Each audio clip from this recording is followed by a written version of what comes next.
Semuanya berawal dari satu kalimat ringan yang terlontar di meja biliar. Dan dalam hitungan menit, dua pria yang tadinya hanya bersenang-senang, berubah menjadi lawan yang terbakar amarah.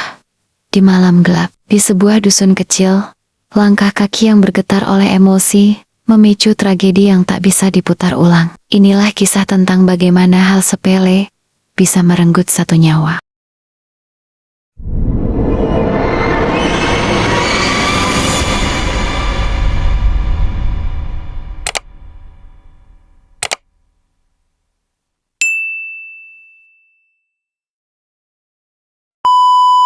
Dusun Dolok Maraja dikenal sebagai daerah yang tenang. Malam-malam di sini biasanya hanya ditemani suara jangkrik, lampu-lampu rumah yang meredup, dan percakapan warga yang pulang dari warung. Tidak ada yang menyangka bahwa Kamis malam, 13 November 2025, akan menjadi malam yang tak terlupakan bagi seluruh warga.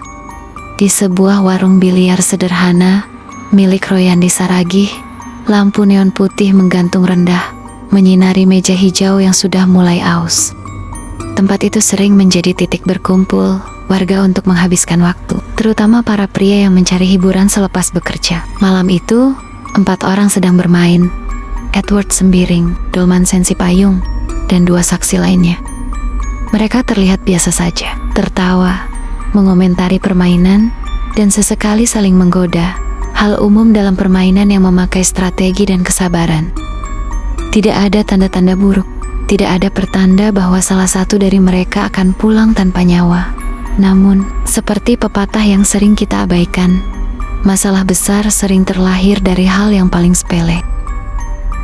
Sekitar jam 23:30 WIB, permainan sudah berjalan cukup lama.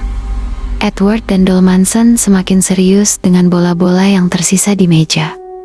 Mereka berdua sama-sama ingin memenangkan ronde itu. Lalu, terjadi satu momen yang menjadi titik awal segalanya. Bola terakhir menggelinding perlahan, berhenti di posisi yang meragukan, dan saat itulah muncul komentar tentang siapa seharusnya yang mengambil giliran. Dolmanson mengklaim itu gilirannya. Edward menolak dan bersikeras ia yang berhak. Kata-kata yang awalnya pelan berubah menjadi lebih tegas.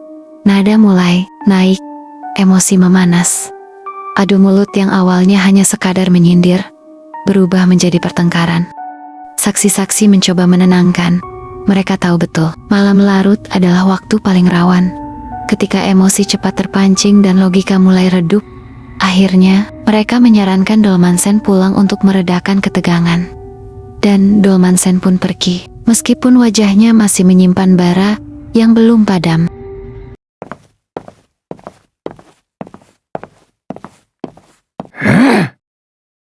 Ketika Dolmanson sampai di rumah, suasana seharusnya mereda. Biasanya, seseorang yang pulang akan berpikir ulang, menyadari bahwa masalah tadi tidak seberapa. Namun malam itu berbeda. Pelaku baru saja menutup pintu ketika suara langkah dan teriakan dari depan terdengar. Edward Sembiring menyusulnya, dengan emosi yang sama panasnya. Konflik yang seharusnya berhenti, kembali membara. Tanpa banyak bicara, Edward menyerang Dolmanson, membuat pelaku terdesak. Dalam benturan itu, tangan kiri Dolmanson terluka. Luka kecil, tapi cukup untuk membuatnya semakin tersulut. Di momen ini, 2 hal terjadi bersamaan. Logika mulai kabur, adrenalin mengambil alih. Dolmanson panik, emosi bercampur dengan rasa takut. Ia mundur masuk ke dalam rumahnya, napasnya terengah, pikirannya berkecamuk. Dandy Dapper, ia melihat sesuatu yang merubah malam itu sepenuhnya. Sebilah pisau. Keputusan yang buruk sering diambil dalam sepersekian detik. Dengan tangan gemetar dan dada sesak, ia mengambil pisau itu. Bukan untuk berpikir panjang, bukan untuk mencari jalan damai, tapi untuk menghadapi kembali sumber ketegangan yang masih berdiri di depan rumahnya. Di luar, Edward masih berdiri. Masih marah, masih terpancing. Dari depan rumah, jaraknya hanya sekitar 15 meter dari rumah Edward sendiri.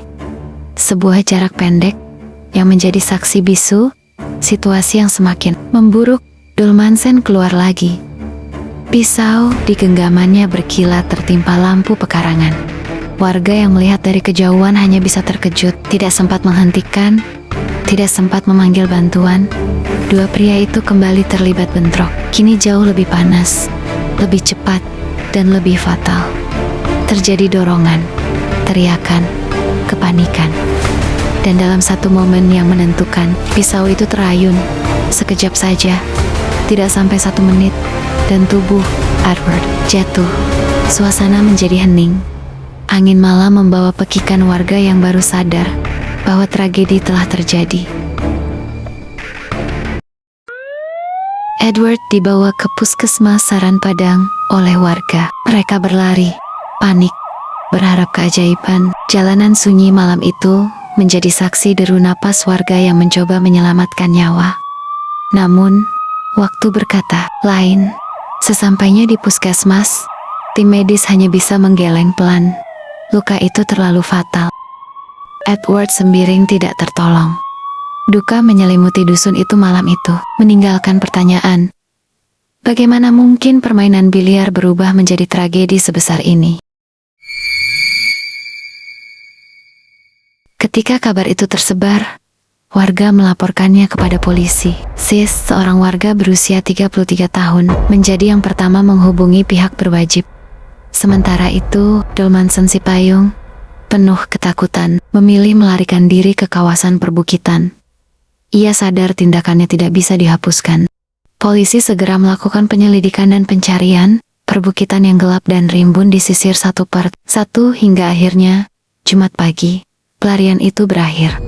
Dolmansen ditangkap tanpa perlawanan. Tubuhnya letih dan wajahnya pucat, seolah malam panjang itu menguras seluruh tenaga dan penyesalan dalam dirinya. Barang bukti seperti baju korban, sandal, dan sarung pisau disita untuk proses hukum. Kasat Reskrim Polres Simalungun, AKP Harrison Manulang, menyatakan bahwa pelaku akan diproses sesuai hukum.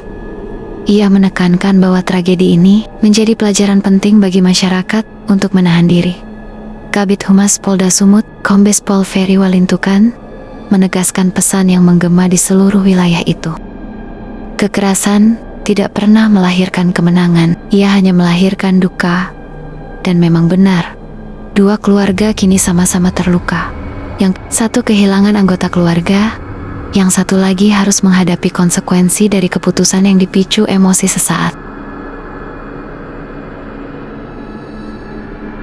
Tragedi ini bukan hanya tentang perkelahian, bukan hanya tentang biliar, bukan hanya tentang perselisihan. Ini tentang bagaimana manusia seringkali kalah melawan emosinya sendiri. Seandainya salah satu dari mereka memilih mundur dan diam, seandainya malam itu ditutup dengan pulang tidur, seandainya ego sedikit diredam, mungkin semuanya berbeda. Namun, hidup tidak mengenal andaikan. Yang ada hanya akibat. Dan malam itu, akibatnya adalah sebuah kehilangan yang tidak bisa diganti selamanya.